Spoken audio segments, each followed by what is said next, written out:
प्रकार से जो चुनावी संग्राम है वो छत्तीसगढ़ में शुरू हो चुका है और अब जो प्रत्याशी हैं वो अपने पार्टियों की जो घोषणा पत्र हैं उन पत्रों को लेकर जनता के बीच में पहुंच रहे हैं।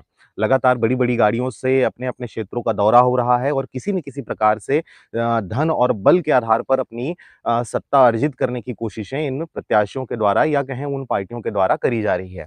इस दौरान हम आपसे ये भी बात करने वाले हैं कि किस प्रकार से कौन-सी पार्टी कितनी हावी नज़र आ रही है, क्योंकि अगर हम घोषणा पत्रों की बात कहें, तो घोषणा पत्रों पे पार्टी ने अपनी विचारधारा रखी है, लेकिन उन विचारधाराओं को उन के लिए तो उन क्षेत्रों पर जो प्रतिनिधि जा रहे हैं, वो उन घोषणा पत्रों को जनता के बीच किस प्रकार से प्रस्तुत कर रहे हैं और कितना कारगर तरीके से वो प्रस्तुत कर रहे हैं, यह भी महत्वपूर्ण बन जाता है। अलग-अलग क्षेत्रों की अगर बात कहें, जो प्रत्याशी हैं उनके बीच में इस बात को देखा गया है कि उनको प्रकार से जो विधायकी है या कहें उनको जो सत्ता अर्जित करनी है, उन सत्ता को वो अर्जित करने के लिए वो लड़ाई लड़ रहे हैं। इस दौरान आपको बताएँ कि घोषणा पत्रों में तो लगातार बड़ी-बड़ी बातें की जा रही हैं, बड़े-बड़े वादे किए जा रहे हैं और एक-दूसरे के ऊपर आरोप-प्रत्यारोप लगाए जा रहे हैं कि रेवड़ियाँ बाँटी जा रही हैं, मुफ्तखोरी की जा रही है, जनता की जो आदत है उसको खराब करने की कोशिश की जा रही है। लेकिन इस दौरान हम आपको बता दें कि जो लोग ऐसा बोलते थे उनके ही घोषणा पत्रों में उस प्रकार की मुफ्तखोरी जो है वो देखी जा रही है।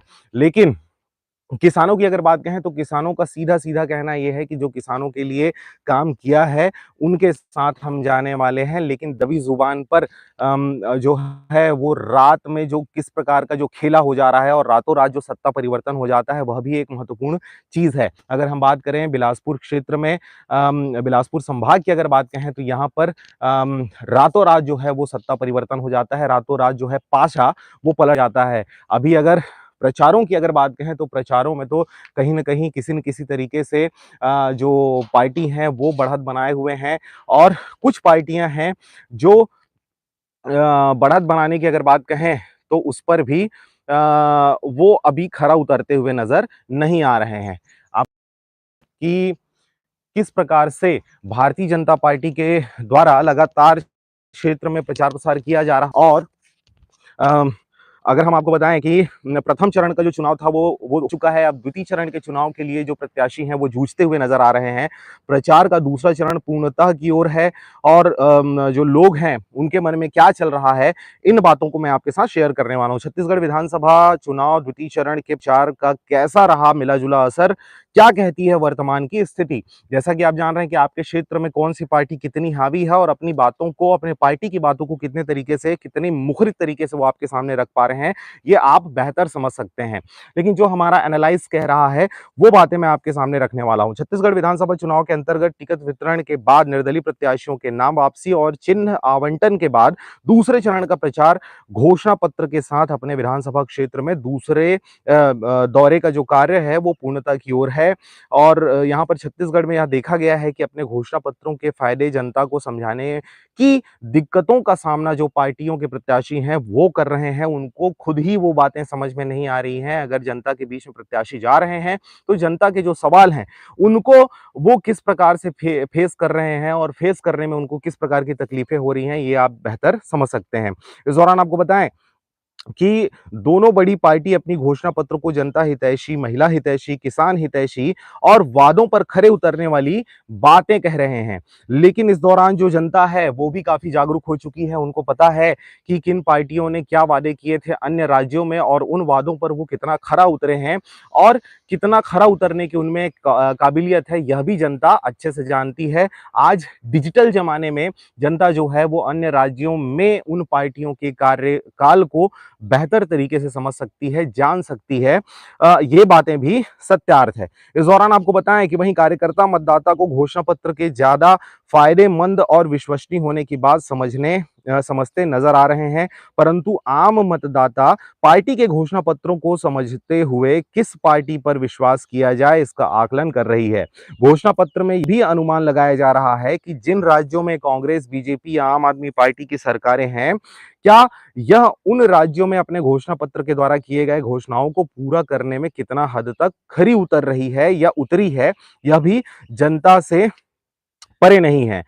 इस दौरान आपको बताएँ कि जनता के लिए यह समझना बिल्कुल आसान हो चुका है आज के डिजिटल ज़माने में। वो उन राज्यों के समाचार जो हैं वो निकाल कर देख सकते हैं कि किस प्रकार से वहाँ पर जनता को उन पार्टियों के द्वारा ठगा गया है, अपने घोषणा पत्रों पे वो कितना खरा उतरे हैं, नहीं उतरे हैं।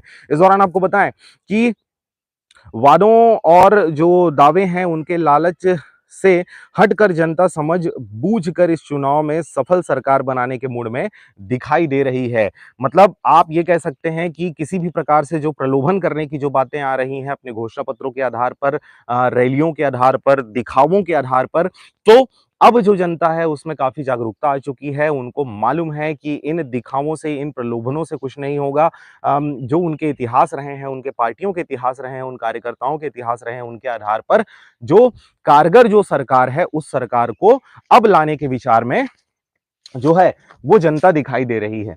इस दौरान आपको बताएँ कि बीते दिनों कुछ जो ऑडियोज़ हैं, वो वायरल किए गए हैं। सीबीआई, ईडी, आईटी इनके जो एक तरह से कहा जाए जो ठिकाने हैं, जो इनके द्वारा जो छापे मारे जा रहे हैं, उनसे किस प्रकार से प्रत्याशियों को या पार्टियों को किस प्रकार से परेशान किया जा रहा है, ये बातें भी सबके सामने हैं। इस दौरान आपको बताऊँ कि किस प्रकार से बिलासपुर के महापौर रामशरण जो हैं, उनका एक कथित जो ऑडियो है, वो वायरल हुआ था और उसके वायरल होते ही कांग्रेस में खलबली सी मच गई थी, पूरे राज्य में खलबली सी मच गई थी कि किस प्रकार से कांग्रेस पार्टी के जो 2 दिग्गज हैं वो अपने आला कमानों के बारे में बात कर रहे हैं। क्षेत्र के जो जिन्हें प्रत्याशियों के रूप में नियुक्त किया गया है, जिनको टिकट दिया गया है, उन टिकटों के रकम को लेकर बातें की जा रही थी। किस प्रकार से 4-4 करोड़ में टिकट बाँटे गए। कहने का मतलब ये है कि किस प्रकार से ऑडियो रिलीज़ करके आईडी, ईटी और सीबीआई के छापे मरवाकर किस प्रकार से आपके क्षेत्र के पार्टियों को किस हद तक परेशान किया जा सकता है और कब तक परेशान किया जा सकता है, ये भी एनालाइज़ करने वाली बातें हैं। आपके सामने रखने वाला हूँ राम शरण कांग्रेस से निलंबित कर दिए गए हैं। जी हाँ, जिस प्रकार से उनका जो ऑडियो है, कथित ऑडियो है, वो जब वायरल हुआ है और वायरल होने के बाद अ कांग्रेस के द्वारा अपने उस व्यक्ति को निलंबित कर दिया है अपने पार्टी से। इस दौरान मेयर पद पर संकट के बीच सीएम से मिले हैं। कांग्रेस की प्रदेश प्रभारी पर 4 करोड़ रुपए के टिकट बेचने का ऑडियो जो है वो वायरल होना महँगा पड़ा है। तो किस प्रकार से जो अपने क्षेत्र में एक कद्दावर भूमिका अदा करते हैं, जो जनता से जुड़े हुए होते हैं, ऐसे लोगों की जो पर्सनल चीज़ें हैं उनको वायरल करके और पार्टियों को पीछे करने की कोशिशें की जा रही हैं। इस दौरान आपको बताया, देखिए हम किसी के समर्थक नहीं हैं, लेकिन इस समय पे चुनाव के समय पर इस प्रकार की चीज़ें आना और किसी एक विशेष पार्टी के लिए आना, यह एक महत्वपूर्ण और सोचने और विचारने वाली बात बन जाती है। प्रदेश कांग्रेस कमेटी ने बिलासपुर मेयर और पूर्व विधायक तिवारी की कथित बातचीत पर की है कार्रवाई। चुनाव के बाद अगली कार्रवाई होगी। बिलासपुर के महापौर रामशरण यादव को अनुशासनहीनता के आरोप में पार्टी से निलंबित किया गया है। उनके खिलाफ विधानसभा चुनाव के बाद आगे की कार्रवाई पर विचार किया जाएगा। अभी सभी लोग चुनाव में लगे हुए हैं। इस प्रकार की बातें सामने आ रही है। इस दौरान जो रामशरण है वो सीएम से भी मिले हैं, सीएम के सामने रखा है अपना पक्ष रामशरण ने। निलंबन के बाद महापौर रामशरण यादव ने शुक्रवार की रात 8 बजे रायपुर जाकर मुख्यमंत्री भूपेश बघेल से मुलाकात की है। इस दौरान उन्होंने बताया है कि कथित ऑडियो टेप के मामले में पीसीसी को दिए अपने जवाब में उन्होंने बताया कि पुनः दोहराया कि कथित ऑडियो से प्रचारित बातें असत्य और भ्रामक है। साथ ही 40 वर्षों से अपने निष्ठावान कांग्रेस होने का हवाला दिया। उनके अनुसार मुख्यमंत्री ने पूरी बातें सुनकर कहा है कि निलंबित का अर्थ निष्कासित नहीं है और अभी भी तुम कांग्रेस के सिपाही हो। अपना पूरा पक्ष पार्टी की अनुशासन जो समिति है उनके समक्ष प्रस्तुत कर सकते हैं। इस प्रकार की बातें सामने आ रही है। यह भी हो सकता है कि प्रदेश कांग्रेस कमेटी द्वारा महापौर रामशरण यादव को कांग्रेस से निलंबित करने के बाद उनके मेयर पद भी जा सकता है। कांग्रेस अगली कार्रवाई के रूप में महापौर से उनके पद से इस्तीफा भी ले सकती है। पीसीसी के निर्देशन के बाद भी महापौर के पक्ष से त्याग पत्र नहीं देने पर नगर निगम के पार्षद दल की बैठक बुलाकर हटाई भी जा सकती है। इस संभावना के साथ ही कांग्रेस के मेयर पद के इच्छुक लोग अभी से हाथ पैर मारने लगे हैं। अगली कार्रवाई प्रदेश कांग्रेस कमेटी पर निर्भर करती है। देखिए, ये बताने के पीछे रीजन ये है कि पार्टी चाहे कोई भी हो, लेकिन पार्टी के ही जो कार्यकर्ता हैं उनको पद की लालसा होती है और ये चीजें अब इन दिनों ज्यादातर देखने को मिल रही है कि उस पद की लालसा के खातिर अपने ही पार्टी के विरोधी बन बैठते हैं।